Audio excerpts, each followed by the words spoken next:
दोस्तों नमस्कार, मैं अनुराग तिवारी। आप देख रहे हैं करेक्ट इंडिया न्यूज। दोस्तों, आप सबसे पहले आप सभी को 77वें स्वतंत्रता दिवस की हार्दिक शुभकामनाएं। दोस्तों, आज प्रधानमंत्री जी दिल्ली के लाल किले से लगभग काफ़ी लंबा भाषण दिए और लंबा उनकी स्पीच, इस लंबी स्पीच को देखते हुए उनके कुछ भाषण के कुछ शेष अंश को हम आप सभी के बीच रखना चाहते हैं और दिखाना चाहते हैं, बताना चाहते हैं कि क्या उनका भाषण जो पिछले 10 साल से इस सत्ता में हैं, उनका ये भाषण, उनका आज का ये स्पीच क्या जनता के लिए सटीक बैठता है कि नहीं बैठता है। आप उनका भाषण सुनिएगा और फिर आकलन करके बताइएगा कि आखिर में क्या वो सही कह रहे हैं कि नहीं सही कह रहे हैं। आप सबके ऊपर मैं छोड़ता हूं, लेकिन मैं सबसे पहले बताना चाहता हूं कि आज जब लाल किले की प्राचीर से वो अपना 77वें स्वतंत्रता दिवस के अवसर पर अपना स्पीच कर रहे थे, दे रहे थे, जनता को संबोधित कर रहे थे, तो फिर उनके भाषण को सुनने के बाद हमें कुछ ऐसा लगा कि नहीं, कुछ बातें आप सबके समक्ष रखना ज़रूरी है। जैसे दोस्तों, सबसे पहले जो प्रधानमंत्री जी का एक भाषण था, आपने देखा होगा कि वो कहते हैं कि प्रियजनों, मेरी बहनें, माताएं, बेटियां, मैं आप सबके लिए हूँ, आप सबके लिए सपना देखता हूँ, मैं आप सबके बीच से निकल के आया हूँ। तो आप सबसे पहले उनका ये वीडियो देखिए और वीडियो के बाद फिर आप सबके समक्ष मैं कुछ बातें रखना चाहूँगा, जो कि बड़े अस्पष्ट के साथ आप लोग सुनिएगा और देखिएगा कि आखिर में उनका ये भाषण कैसा है। क्या आकलन मैं करता हूँ आप सबके साथ। आप सबसे पहले वीडियो को देखिए। प्रियजनों, मेरे परिवारजनों, मैं आप में से आता हूं। मैं आपके बीच से निकला हूं। मैं आपके लिए जीता हूं। अगर मुझे सपना भी आता है तो आपके लिए आता है। अगर मैं पसीना भी बहाता हूं तो आपके लिए बहाता हूं। क्योंकि इसलिए नहीं कि आपने मुझे दायित्व दिया है, मैं इसलिए कर रहा हूं कि आप मेरे परिवारजन हैं और आपके परिवार के सदस्य के नाते मैं आपके किसी दुख को देख नहीं सकता हूं। मैं आपके सपनों को चूर चूर होते नहीं देख सकता हूं। मैं आपके संकल्प को सिद्धि तक ले जाने के लिए आपका एक साथी बन करके, आपका एक सेवक बन करके, आपके साथ जुड़े रहने का, आपके साथ जीने का, आपके लिए जूझने का मैं संकल्प लेकर के चला हुआ इंसान हूं। दोस्तों, आपने प्रधानमंत्री जी का ये स्पीच सुना, जो ये बातें कह रहे हैं कि मैं आप सबके बीच से निकल के आया हूँ, मेरी माताएं हैं, मेरी बहनें हैं, मेरी बेटियां हैं। क्या वाकई में उनका ये भाषण हमारे देश के जितने भी माँ बहन बेटियां हैं, क्या उनके ऊपर ये सटीक बैठता है कि नहीं बैठता है। आपने देखा होगा कि आज ही के दिन, पिछले साल आज ही के दिन 15 अगस्त के दिन पिछले साल बिल्किस बानो का एक केस निकल के सामने आया था। बिल्किस बानो वही, पिछली साल बिल्किस बानो का केस जो सामने निकल के आया था कि गोधरा की बिल्किस बानो, गुजरात के गोधरा की बिल्किस बानो, जिनके साथ लगभग काफ़ी 10-11 आरोपी जो बलात्कार के आरोपी थे, वो उनके साथ बलात्कार करके जो जेल में बंद थे, पिछली इसी 15 अगस्त को उनको बरी कर दिया गया था। कोर्ट से बरी कर दिया गया। उनको आजीवन कारावास की सज़ा हुई थी, लेकिन उनको बाइज्जत बरी किया गया और पिछली ही 15 अगस्त को उनको फूल मालाओं के साथ सुशोभित किया गया था। जैसे वो किसी बड़े जंग को जीत कर आए हैं, इस तरीके से उनको फूल मालाओं से सुशोभित किया जा रहा था। ये हमारे देश के बलात्कारी हैं, जिनको जो है ना सिर्फ बिल्किस बानो के साथ वो गैंगरेप किए थे, बल्कि पूरे परिवार को, बिल्किस के पूरे परिवार को उन्होंने मौत के घाट उतार दिया था। इतना ही नहीं दोस्तों, बिल्किस की 3 साल की बच्ची को पटक पटक के ये लोग मार दिए थे और इन लोगों को कोर्ट की तरफ से आजीवन कारावास की सज़ा हुई थी, लेकिन पिछले 15 अगस्त को इन लोगों को छोड़ दिया गया, बाइज्जत बरी कर दिया गया, ये कहते हुए कि इनके आचरण में काफ़ी सुधार हुआ है और वो मामला अभी भी कोर्ट में लंबित है, सुप्रीम कोर्ट में भी लंबित है।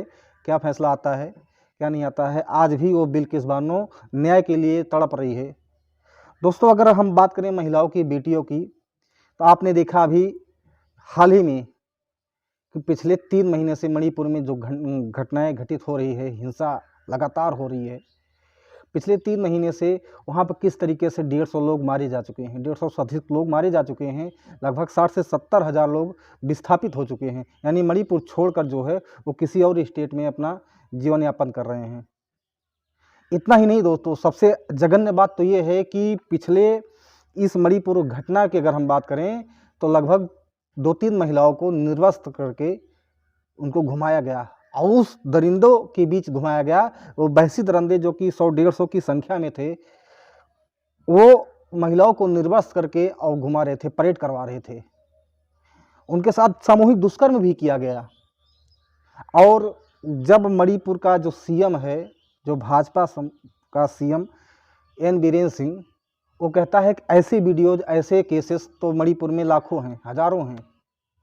मतलब सोचना चाहिए कि एक स्टेट का मुख्यमंत्री और ऐसा बयान दे रहा है तो इससे बड़ा कायर इंसान तो कोई हो ही नहीं सकता। क्योंकि लॉ एंड ऑर्डर की अगर हम बात करें तो लॉ एंड ऑर्डर वो सुधारने के बजाय ऐसी बातें कर रहा है कि जो कि सोचने पर मजबूर हो जाता है कि आखिर किस लिए ये व्यक्ति सरकार में बैठा हुआ है, आखिर इसका उत्तरदायित्व तो क्या है, जवाबदेही क्या है। और उस ऊपर से आके प्रधानमंत्री जी लाल किले से ये बोलते हैं कि मैं बहनों के लिए और बेटियों के लिए जीता हूँ, इनके बीच से निकल के आया हूँ। इस सोच पे एक सवाल खड़ा हो जाता है कि आखिर प्रधानमंत्री जी आप क्या सोचते हैं और आपकी सोच बहनों के लिए, बेटियों के लिए किस तरीके से अस्पष्ट है, वो भी देखने वाली बात है और लोग देख ही रहे हैं। यही नहीं दोस्तों, अभी हरियाणा में आपने देखा, हरियाणा में किस तरीके से घटनाएं घटित हुई, वहाँ भी लोग विस्थापित कर रहे हैं, हरियाणा छोड़कर किसी दूसरे स्थान पे जा रहे हैं। कर्फ्यू का माहौल है, कर्फ्यू लगा भी था, अब धीरे धीरे उसमें ढिलाई बरती जा रही है। लेकिन इस सोच है, ये किस तरीके का अस्पष्ट मंशा है कि इस घटनाओं पे सरकार रोक नहीं लगा पा रही है और ऊपर से सुशासन की दुहाई देती है कि हम बहनों के लिए, बेटियों के लिए जीते हैं, इनके बीच से निकल के आए हैं। दोस्तों आपको एक वीडियो मैं और दिखाता हूँ, उस वीडियो में देखिए प्रधानमंत्री जी बिना कांग्रेस का नाम लिए, बिना सपा का नाम लिए किस तरीके से उनके ऊपर हमला कर रहे हैं, हमला बोल रहे हैं, वो भी आपको दिखाते हैं। आप देखिए ये वीडियो। इन 3 बुराइयों के खिलाफ पूरे सामर्थ्य के साथ लड़ना है। भ्रष्टाचार, परिवारवाद, तुष्टीकरण। दोस्तों आपने ये वीडियो को देखा, इस वीडियो में प्रधानमंत्री जी स्पष्ट बोल रहे हैं कि 3 बुराइयों की बात कर रहे हैं। वो 3 बुराई में कौन कौन? एक भ्रष्टाचार हो गया, एक परिवारवाद हो गया और एक तुष्टीकरण की राजनीति हो गई। तुष्टीकरण की राजनीति, परिवारवाद की राजनीति, भ्रष्टाचार की राजनीति वो विपक्षियों पर लगा रहे हैं। लेकिन अगर इस पर भी हम खुले मन से चर्चा कर लें तो बातें अस्पष्ट हो जाएगी। अब हम बात कर ही लेते हैं, जैसा कि प्रधानमंत्री जी कह रहे हैं कि ये 3 बुराइयां हमारे देश को खोखला कर रही हैं। प्रधानमंत्री जी आपसे सबसे बड़ा सवाल तो मेरा यही है, पिछले 9-10 साल से आप सत्ता में हैं, आप कब तक इस बात की दुहाई देते रहेंगे और कौन सी आप परिवारवाद की राजनीति कर रहे हैं? अगर परिवारवाद की राजनीति की हम बात करें तो आप ही के सामने, जब आज आप खुले मन से भाषण लाल किले की प्राचीर से दे रहे हैं, तो आप ही के सामने बैठे राजनाथ सिंह, आप ही के सामने बैठे गृह मंत्री, देश के गृह मंत्री अमित शाह जी, आप ही के सामने बैठे हैं केंद्रीय मंत्री अनुराग ठाकुर जी, जो कि कह रहे हैं कि उनके आपके सामने ही बैठे हुए हैं और परिवारवाद की राजनीति आप कहते हैं। आप बताइए किस परिवारवाद के प्रोडक्ट ये लोग हैं? जैसा जो है अमित शाह का लड़का है जो कि केंद्रीय गृह मंत्री हैं, क्या वो भी सीसीएम बड़े पद पर बैठे हैं? वो परिवारवाद की राजनीति नहीं है, ये परिवारवाद नहीं है। क्या देश के रक्षा मंत्री राजनाथ सिंह का बेटा, अगर हम बात करें पंकज सिंह, तो पंकज सिंह इस समय जो है विधायक नहीं है, ये परिवारवाद नहीं है। क्या केंद्रीय मंत्री अनुराग ठाकुर जो है ये किसी एक मुख्यमंत्री के बच्चे नहीं हैं, पूर्व के मुख्यमंत्री के बच्चे नहीं हैं, ये परिवारवाद के प्रोडक्ट नहीं हैं? आप किस परिवारवाद की राजनीति करते हैं? आप किस तुष्टीकरण की राजनीति करते हैं? हम बात करते हैं आपके जो है भ्रष्टाचार की, तो अभी भ्रष्टाचार की बात करें, आप ये कहते हैं कि नहीं हमारे देश में, हमारे शासनकाल में, हमारे रहते हुए भ्रष्टाचार नहीं होता है, कोई घोटाला नहीं होता है। लेकिन अगर कै की रिपोर्ट आई है, अभी आप हाल ही में देखे होंगे कि कै की रिपोर्ट में स्पष्ट कहा गया है कि हम उसको आपको पढ़ के सुनाते हैं। और कै का रिपोर्ट आप ही सरकारी मंत्रालय से, आपका सरकारी मंत्रालय है और स्पष्ट कह रहा है कैग का रिपोर्ट जो है आप देखिए, भ्रष्टाचार पर ही कैग का रिपोर्ट आया है, आप उसको देखिए। और लेकिन ये सबसे बड़ी बात ये है कि आप एक जो ये मंत्री हैं और या पेट्रोल मंत्री हैं जो ये करते हैं, और ये आपके IT सेल हैं, ये कितना भी झूठ बोले लेकिन सच्चाई छुप नहीं सकती है। सच्चाई हमेशा खुल के सामने आएगी, आप कितना भी नकेल कसिए। लेकिन आप बात करते हैं कैग की, तो आप देख लीजिए कैग क्या कहता है आपकी स्क्रीन पर।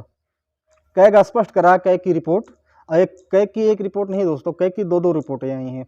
तो पहले रिपोर्ट में कैग क्या बोलता है, CAG कैग, तो CAG की रिपोर्ट में बताया गया है कि प्रधानमंत्री जन आरोग्य योजना में घोटाला हुआ है।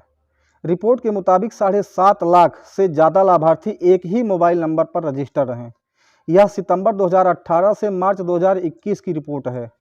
रिपोर्ट में यह भी कहा गया है कि 43,000 से ज़्यादा परिवार ऐसे दर्ज हैं जिनके सदस्य 11 से 201 तक हैं, यानी एक परिवार में 200 से ज़्यादा सदस्यों के नाम दर्ज हैं। कैग की ये हालत है दोस्तों। अब कैग का हम एक दूसरा रिपोर्ट हम आपको दिखाते हैं। ग्रामीण विकास मंत्रालय की एक योजना नेशनल सोशल असिस्टेंस प्रोग्राम है, जिसके तहत वृद्धावस्था पेंशन भी है। उसके फंड से पैसा निकालकर विज्ञापन पर खर्च कर दिया गया। यह भी 2017 से 2018 तक, और उससे लेकर फिर 2020 से 2021 की रिपोर्ट है ये। यानी कि अगर कहने का तात्पर्य ये है 2017 से लेकर 2021 की रिपोर्ट ये CAG की आई है। ये भारत सरकार की सरकारी रिपोर्ट है, आप देखें।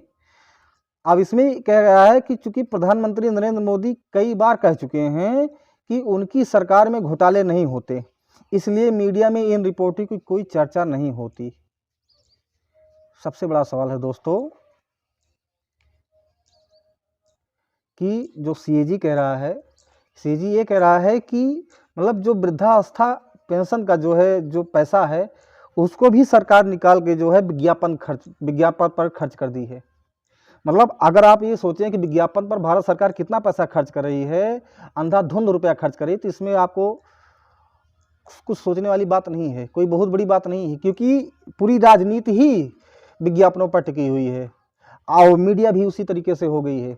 अगर गोदी मीडिया विज्ञापन का जिक्र ना करें तो गोदी मीडिया हो सकता साथ ही ना दे, और मीडिया को काबू करने के लिए उनको चारा देना पड़ेगा विज्ञापन का। अब जब विज्ञापन पाएंगे तो मोदी मोदी मोदी मोदी दिन रात करती रहेंगी।